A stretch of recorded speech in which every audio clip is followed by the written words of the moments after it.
Hello बच्चों, तो कैसे आप सब लोग। स्वागत है हमारे YouTube channel maths by Vineet sir में। देखिए आज आप लोगों का ऊंचाई दूरी से तीसरा लेक्चर है। तो चलिए क्वेश्चन को देखते हैं। अगर आप चैनल पर नए हैं तो चैनल को सब्सक्राइब कर लें। देखिए आपके पास जो अगला क्वेश्चन है, जो दूसरा लेक्चर था उसी के आगे के क्वेश्चन है। देखिए क्या बोला गया, 60 मीटर ऊँचे भवन के शिखर से शीर्ष से किसी मीनार के शीर्ष और पाद के अवनयन कोण क्रमशः 30 और 45 है। मान लीजिए आपके पास एक मीनार है और एक क्या है, भवन। ठीक है, भवन कितना ऊंचा है, 60 मीटर ऊंचे भवन। तो ये भवन कितना है, 60 मीटर ऊंचा भवन। भवन के शीर्ष से मीनार के शीर्ष और भवन के पाद से कोण कितने कितने हैं, एक है 30 तो दूसरा कितना है 45। क्या है, अवनमन कोण। अवनमन कोण ऊपर से बनाए जाते हैं, यानी ये है 45 और ये कितना है 30। इसको इस प्रकार से लिख सकते हैं, अवनमन कोण ऊपर से। इसके बाद क्या बोला गया, मीनार की ऊंचाई क्या। देखिए ये 60 है तो ये ऊंचाई कितनी होगी 60। इस ऊंचाई को क्या मान रहे, h1। ठीक, ये आपकी पूरी क्या है, ये आपकी पूरी है मीनार। ठीक, और ये आपका क्या है, भवन। सिंपल आपको लिखना ABCDE। तो सबसे पहले त्रिभुज लेना है ABD। त्रिभुज लेंगे ABD में, तो tan थीटा बराबर लंब बटे आधार। ठीक, देखिए इतना लेने के बाद अब आपके पास आधार कुछ नहीं है तो इसको क्या मानेंगे x, इसको क्या मानेंगे x। तो tan, अब थीटा की जगह कितना रखेंगे 45। लंब कितना है h1 प्लस 60, पूरा लंब क्या है h1 प्लस 60 और आधार क्या है x। देखिए आपके पास त्रिभुज जब आपने थीटा 45 लिया तो आपके पास ये पूरा क्या है लंब h1 प्लस 60। tan 45 का मान 1, h1 प्लस 60 बटे क्या हो जाएगा x। x का इसमें करेंगे गुणा तो क्या आएगा x बराबर h1 प्लस 60, समीकरण 1। इसके बाद त्रिभुज दूसरा लेंगे ECD। त्रिभुज दूसरा लेंगे ECD में tan थीटा बराबर क्या होता है, लंब बटे आधार, लंब बटे आधार। अब आपको थीटा कितना लेना है, अब दूसरा कोण कितना है 30, तो दूसरा कोण 30। अब लंब देखिए इतना लंब कितना है h1 और आधार क्या है x।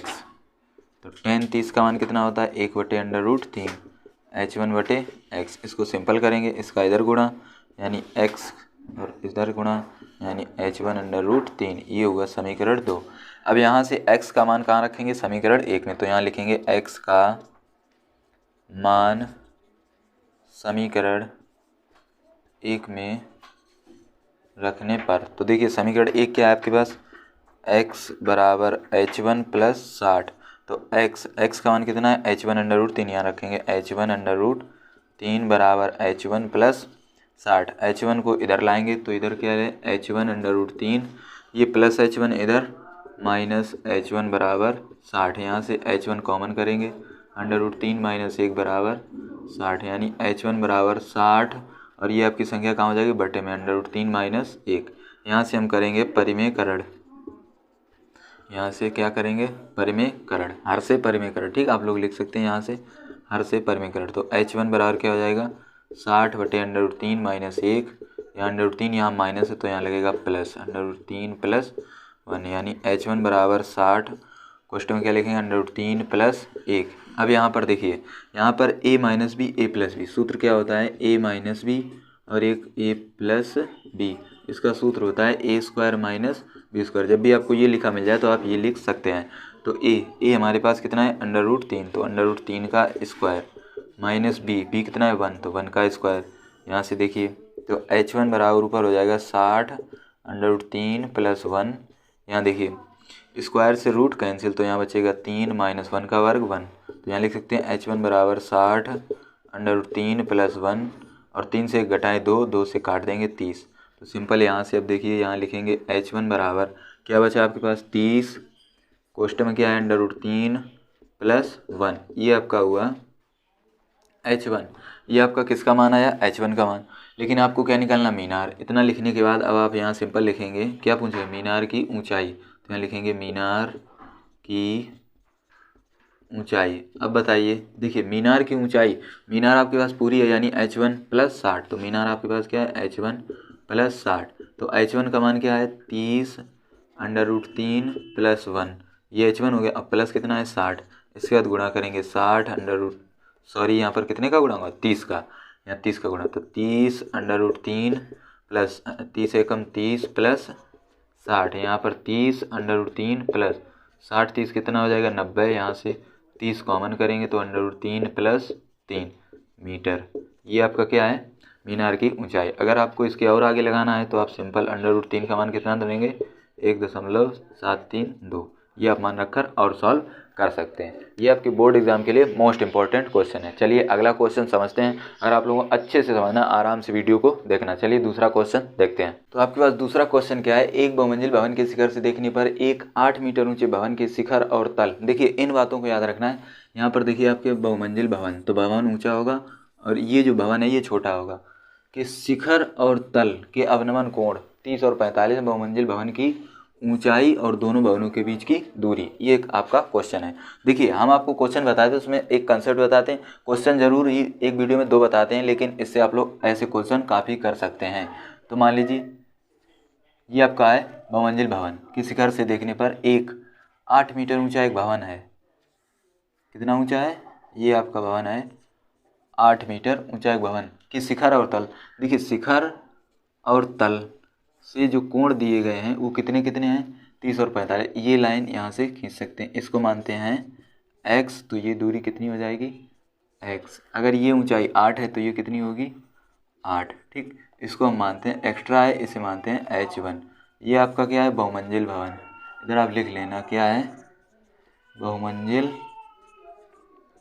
ये आपका बहुमंजिल भवन है और इधर क्या है भवन, ठीक। अब से अवनमन कोण बोले गए कितने कितने, 30 और 45, यानी ये है आपका, ये आपका 45 और ये कितना है 30। देखिए 30 और 45, तो ये कितना है 30 और ये कितना है 45। सिंपल आपको उसी तरीके से लगाना है जिस तरीके से अभी एक क्वेश्चन बताया था। तो देखिए सबसे पहले त्रिभुज क्या लेंगे, ए बी डी में। सबसे पहले कौन सा त्रिभुज, ए बी डी में। तो tan थीटा क्या होता है, tan थीटा बराबर होता है लंब बटे आधार, ठीक। तो tan थीटा कितना है 45, कितना है 45। लंब आपका क्या है h1 प्लस 8 बटे में क्या आएगा x, tan 45 का मान 1, यहाँ 8 बटे x, x का गुणा करेंगे तो x बराबर h1 प्लस 8, ये आपका होगा समीकरण 1। इसके बाद दूसरा त्रिभुज लेंगे। दूसरा त्रिभुज क्या है, ECD, ECD में tan थीटा बराबर, tan थीटा का क्या है लंब बटे आधार, ठीक। तो tan, अब थीटा, थीटा कितना है 30, तो यहाँ रखेंगे 30। लंब कितना है h1, लंब है h1। आधार आपके पास क्या है x, तो यहाँ लिखेंगे x, ठीक है। अब इसके बाद देखिए tan 30 का मान कितना होता है 1/√3 h बटे कितना आएगा x। सिंपल आपको गुणा करना इधर और इधर, तो x का गुणा 1 में तो x, h का गुणा √3 में तो h √3, ये हुआ समीकरण 2। x का मान कहाँ रखेंगे, समीकरण 1 में, तो यहाँ लिखेंगे x का मान समीकरण 1 में रखने पर, ठीक है। तो सबसे पहले समीकरण 1 में लिखेंगे x बराबर आपके पास क्या है h1 प्लस 8, x की जगह कितना रखेंगे h √3 बराबर h1। देखिए यहाँ h1 है, h1 यहाँ क्या है h1 है, यहाँ पर क्या है h1, तो यहाँ भी h1 प्लस 8, ये h1 इधर लाएंगे। देखिए h1 को हम किधर लाएंगे, लेफ्ट साइड, यानी इधर लाएंगे तो क्या हो जाएगा h1 √3 माइनस h1 बराबर 8। यहाँ से देखिए h1 कॉमन है, तो h1 कॉमन करेंगे तो क्या बचेगा √3 माइनस 1, √3 माइनस 1। देखिए यहाँ पर h1 कॉमन है, कॉमन कर लिया, √3 माइनस 1 बचा, बराबर में क्या लिखा 8। तो यहाँ से h1 बराबर क्या आएगा √3 माइनस 1। यहाँ से हम परिमीकरण करेंगे। देखिए परिमीकरण, इससे पहले वाले वीडियो हमने बताया था परिमीकरण किस प्रकार से करते हैं, अभी एक क्वेश्चन बताया था परिमीकरण किस प्रकार से करते हैं। तो देखिए इसी में हम परिमीकरण कर रहे हैं। यहाँ पर लिखेंगे माइनस है तो यहाँ किससे हो जाएगा प्लस से, ठीक है। तो h1 यहाँ लिखेंगे h1 बराबर 8, क्वेश्चन में क्या है √3 प्लस 1। देखिए ये 8 लिख लिए और ये आपका कोष्टक इधर, ठीक। a minus B, a plus B क्या होता है a² माइनस b²। इतना करने के बाद आप लोग यहाँ देखिए h1 बराबर 8 √3 प्लस 1, ये कट जाएगा 3 माइनस 1, तो h1 बराबर क्या आएगा 8 √3 प्लस 1, 3 से 1 घटाया 2, 2 से ये काट दिया 4, तो h1 कितना आया 4√3 प्लस 1। इस प्रकार से है, देखिए 4√3 प्लस 1।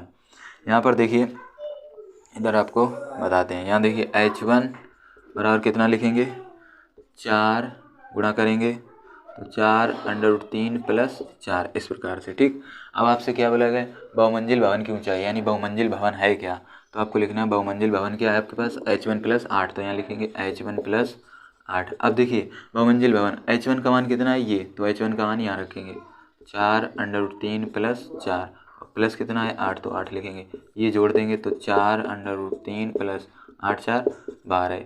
तो देखिए 4√3 का 1.732 प्लस 12 गुणा करेंगे, 4 दूनी 8, 4 दिया 12, यहाँ से लेख 7 चौक 28, 1 29, हासिल 2, 4 एकम 4 और 2 6, यानी 1 2 3, यहाँ कितना आएगा 6.928 प्लस 12, 12 और 6 कितना होता है 18.928 मीटर। ये आपकी क्या है बहुमंजिल भवन की ऊंचाई, ये आपकी बहुमंजिल भवन की ऊंचाई। इसके बाद आपसे बोला गया दो भवनों के बीच की दूरी, यानी ये x का मान, x का मान आप यहाँ से निकाल सकते हैं, समीकरण 1 लिखेंगे। यहाँ क्या लिखेंगे समीकरण 1, समीकरण आपके पास एक क्या है, समीकरण 1 आपके पास है x बराबर h1 प्लस 8। ठीक है, ये आपका समीकरण 1 है। ये देखिए समीकरण 1 है क्योंकि क्या बोला गया दो भवनों के बीच की दूरी, दो भवनों के बीच की दूरी कितनी है x, x का मान हम समीकरण 1 से निकालें। इस समीकरण को हम यहाँ लिखेंगे, यहाँ h1 का मान ये वो लिखेंगे 4√3 प्लस 4 और प्लस कितना है 8, तो देखिए 4√3 प्लस 8 4 12। इसी प्रकार से देखिए ये और ये सेम बन गया, ये और ये सेम है, तो 4 गुणे 1.732 प्लस 12, इसका जब गुणा करेंगे तो ये यानी भवन की ऊंचाई और दो भवनों के बीच की दूरी सेम आंसर आएगा। ठीक है, ये आप लोग कर लेना अपनी कॉपी पर।